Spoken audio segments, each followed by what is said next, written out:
Asthma attacks are scary, and when you almost die from them, they become even scarier every time you have one. If you're a parent of a child with asthma, it's probably even more frightening to you. I'd like to tell you about a couple of stories that deal with asthma and how it feels to have an asthma attack and to feel as if you're dying from an asthma attack. So please stay tuned.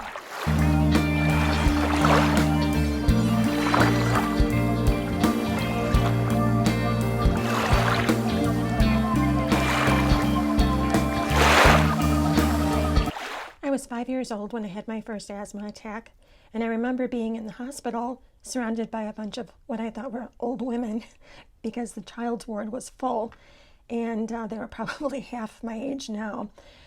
And I wasn't scared back then, but I remembered seeing how everybody else was so concerned for me. When I got older and I realized how scary it was not to breathe, I became more aware of how scary having asthma was. Back in 1977, I was cleaning out an apartment as I was living in a basement. I was smoking, and I had a cat. I'm allergic to cats. I should never have been smoking. Highly allergic to dust, and the apartment that I was cleaning out was filthy, and I got a respiratory infection at the time. I ended up going to the emergency room, and when I got home, after taking the breathing treatments, I realized that I was probably not going to make it through the night if I stayed home. And I was living with my parents at the time. So I went upstairs. My oldest daughter, was sleeping. And I said, I really need to go back. I need to go back to the hospital. This is not clearing up. And my breathing was so labored that they could tell it was an emergency. So both of them hopped in the car and drove me to the hospital, leaving my daughter behind. And I got into the hospital and remembered feeling like I didn't know if I was going to make it or not. And I remembered praying that if I fell asleep and woke up, that I would never smoke again.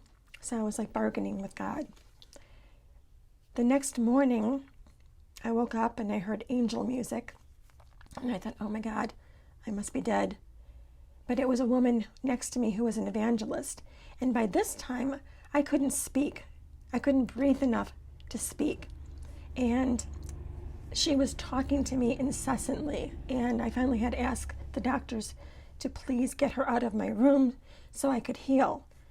But my asthma kept getting worse and worse.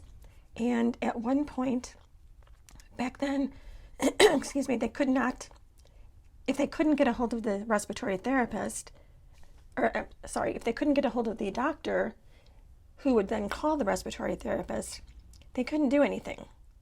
And they could not get a hold of the doctor. And my breathing became worse and worse and worse. And eventually, the respiratory therapist came into the room with this giant machine, which is what they had back then.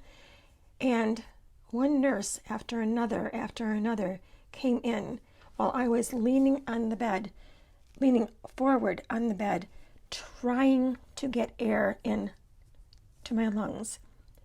And the only way I can describe that to you is to say, if you had a straw the width of a piece of hair, and you had your nose closed, and your mouth was breathing only that much air, that's what it felt like.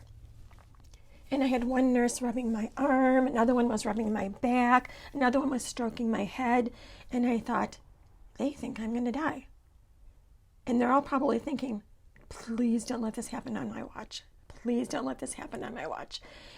Eventually, somebody got a hold of the doctor. The doctor said to administer the breathing treatment. I couldn't even breathe it in. I had no way to breathe it in. And it was a struggle to get it in. But eventually, 3 weeks later, I was able to go home. And they found a way to help it work. Another friend of my daughter's went to a picnic in the summer and somebody sprayed bug spray and she died. An allergy can hit you so quickly that you have no time to respond. And that EpiPen that is costing so much money that could save people's lives, something needs to be done to get costs of drugs, prescription drugs, down to a reasonable rate, because that was too scary. If you have a child or a family member with asthma, what I suggest to you is stay calm, because the more frightened you become and they feel that, the more frightened they become and the less able they are to breathe. So please just relax. What's nice about today is that you can take these nebulizers home with you. I have one now. If I have an asthma attack now and I haven't had one in years, I can use my nebulizer and I don't have to rush to the doctor.